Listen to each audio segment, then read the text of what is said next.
Good morning माय YT family. बघू शकता इथे झाली आहे सकाळची वेळ आणि आम्ही घेत आहोत चहा बरोबर काहीतरी कुरकुरीत मस्त असं खावंसं वाटलं, त्यासाठी बनवलं आहे ब्रेड पकोडा.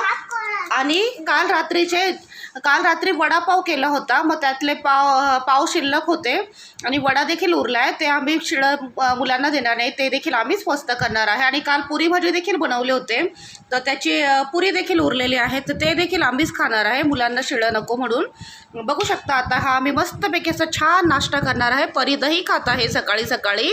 परी तुमच्या सगळ्यांना हाय करते. परीचा पाय अद्यापही ठीक नाही आहे, चालताना तिला त्रास होत आहे.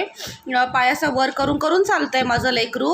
तरी पण आम्ही सगळे छान आहोत, खुश आहोत, बरे आहोत. तुम्ही कसे आहात तेही नक्की कळवा. आणि तुमच्या शहरात वातावरण कसं आहे, पाऊस पडतोय का आणि उन्हाळा कसा आहे तेही नक्की कळवा मला.